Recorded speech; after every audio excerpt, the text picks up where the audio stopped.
Сәлеметсіздер ме, құрметті оқушылар? Бүгінгі әдебиеттік оқу сабағын бастайық. Сабағымызды мынау өлең жолдарымен бастасам деймін. Қайырлы күн, досым, қайырлы күн болсын. Бүгінгі күн біз үшін сәттілікке толсын. Ендеше балалар, сыр сандық әдісі бойынша өткен сабаққа шолу жасайық. Алдыңғы сабақта біз Ыбырай Алтынсарин жайлы өткенбіз. Енді сіздерге арнап бірнеше сұрақтар дайындадым. Соларға жауап беру керексіздер. Бірінші сұрақ: Ыбырай Алтынсарин кім? Қай жерде туылған? Ыбырай Алтынсарин қазақтың аса көрнекті ағартушы педагогы, жазушы, этнограф, фольклоршы, қоғам қайраткері. Ыбырай Алтынсарин 1841 жылы 20 қазанда қазіргі Қостанай облысы Затобол ауданында дүниеге келген. Жарайсың, Диана. Екінші сұрақ: Ыбырай Алтынсариннің отбасы туралы не білесіздер?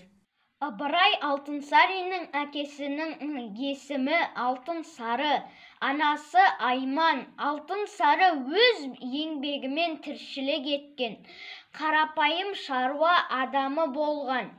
Ал анасы Айман Арғын руының ішіндегі Шеген деген бидің қызы.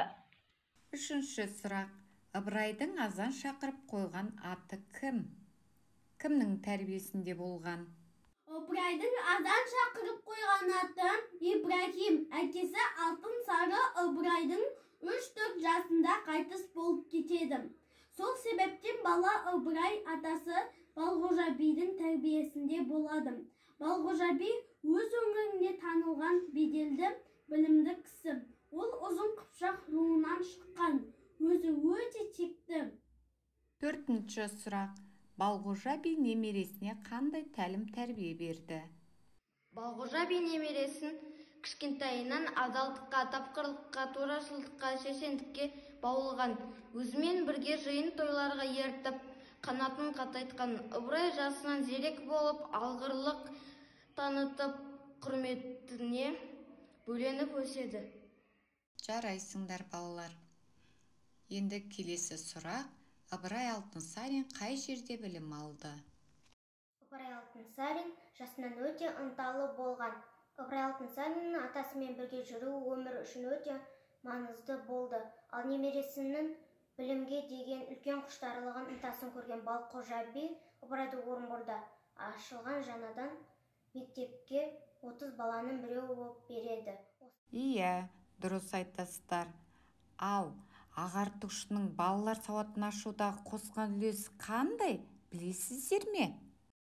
Ыбырай Алтынсарин ағартушы, ақын, жазушы, ұстаз. Қазақ балаларына арнап Торғай қаласында мектеп ашқан.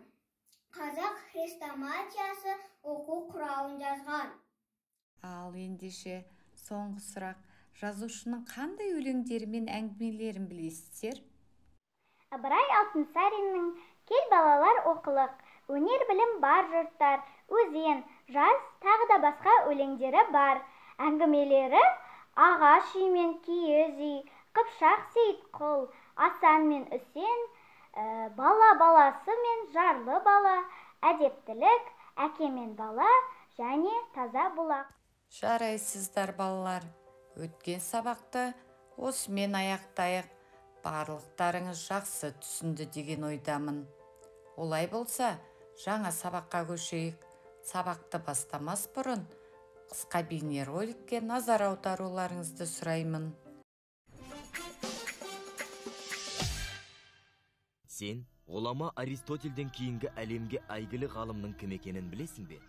Балалар, қалай ойлайсыздар? Әлемнің екінші ұстазы кім? Иә, дұрыс айтасыздар. Ол біздің Әбу Насыр әл-Фараби. Бүгінгі сабағымыз ұлы ғұламаға арналады. Олай болса, сабақтың тақырыбымен таныса отырайық. Бүгінгі сабағымыздың тақырыбы ғұлама ғалым, сағыныш аңызы. Сабақтың мақсаты өз ойың мен сезіміңді көркем бейнелі сөздерді қолдана отырып жеткізу. Олай болса балалар, ұлы ғұламамен жақынырақ танысу үшін келесі бейнероликті бірге қарап шығайық. Неге барлығы Әл-Фарабиді әлемнің екінші ұстазы деп атайды? Әл-Фараби бала кезінен өте зерек, білімге құмар болған. Сол құштарлығының арқасында ол 12-16 жас шамасында саяхатқа шығады. Сол замандағы әлемнің мәдени орталықтары Хорасанда, Дамаскіде, Алеппода, Мысырда болып, ғылым мен өнердің, мәдениеттің ордасы әйгілі Бағдат шаһарына келіп жетеді.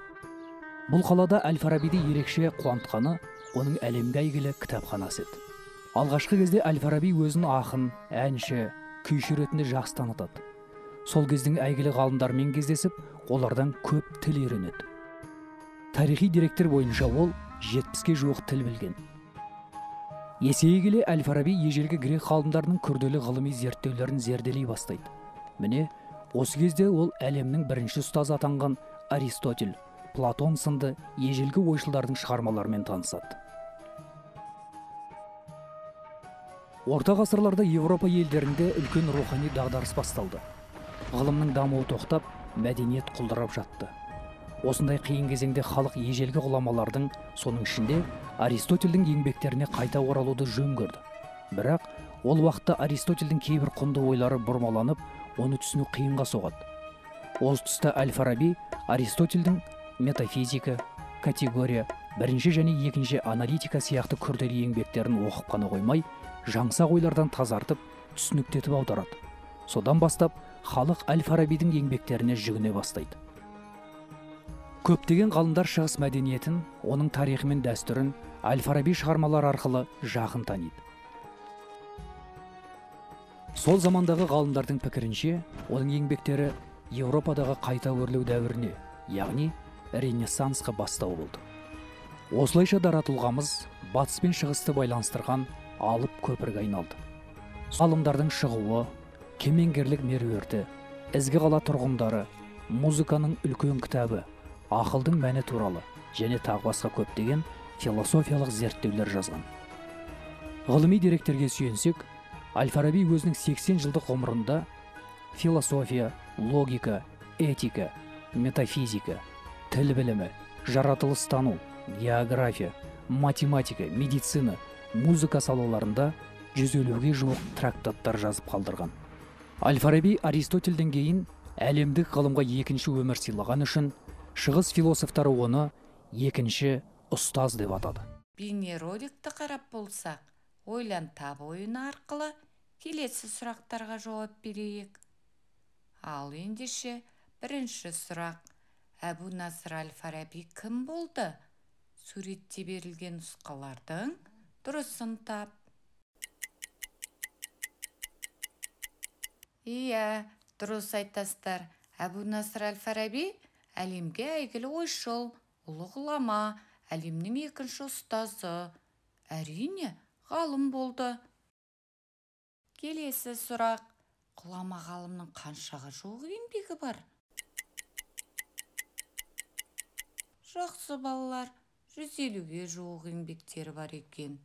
Соңғы сұрақ: қалай ойлайсыңдар? Әл-Фараби не себепті әлемнің екінші ұстазы атанды? Иә, Әл-Фараби Аристотельден кейін әлемге екінші өмір сыйлаған үшін екінші ұстаз атанды. Керемет балалар, ендеше сағыныш сазаңызын бірге оқиық. Сағыныш сазы. Шам шаһарында тұрғанда Әбу Насыр Әл-Фараби бір жағынан патшаның бау-бақшасын күтіп баптаса, екіншіден қолы бос кезінде өлең жазумен шұғылданыпты. Бақшадағы қауыз жанында кілемше үстінде құс жасыққа шынтақтаған ол ой үстінде отырады. Мәуе ағаштарының бұтағына қонған бұлбұл құстар сайрап тұрады. Ол омырауына түскен салалы сақалын сипап отырып, мына бір шумақтарды қағаз бетіне түсіріпті. Кеткенім жоқ, елім, сенен атақ бақыттағы іздеп, шықтым жұртым, шалғай жаққа ғылым атты шам іздеп, ақтадым мен ақ сүтіңді келгенімше шамамның, ассам дағы 80 жастан сәбиіңмін, балаңмын. Жүзім сынық, көңілсіз күйге түстім мен бүгін, саған деген серп алмаймын, ынтызарлық түндігін. Айналайын, атам қыпшақ, туған жерім сағындым, өз атыңа, үрметіңе қайда жүрсем табындым. Бұл жолдар әрі ғалым, әрі шайыр бабаның жасы 80-нен асқан шағындағы туған еліне деген сағыныш сазы болса керек. Ендеше балалар, мәтінде берілген мына сөздерге назар салайық. Шаһар, қала деген сөзді білдіреді. Ынтызарлық, сағыныш, құштарлық. Үрмет, атақ, даңқ, құрмет деген сөзді білдіреді. Шайыр, суырып салма, ақын деген мағынаны білдіреді. Ендеше осы сөздерді дәптерімізді ашып, сөздіктерді көркем жазумен жазып алайық. Жазып болсаңыздар, аңыз бойынша мына сұрақтарға жауап берейік. Аңызда не туралы айтылған? Әл-Фараби қандай іспен айланысқан? Өлең жолдарында нені бейнелепті? Жарайсыздар. Ендеше бүгінгі сабақта Әбу-Насыр Әл-Фарабимен таныстық. Осы аңыз бойынша Әл-Фараби отырған бақша суреттелген тұстарды тауып, сурет салыңыздар. Сонымен балалар, бүгінгі біздің сабағымыз аяқталды. Қош сау болыңыздар.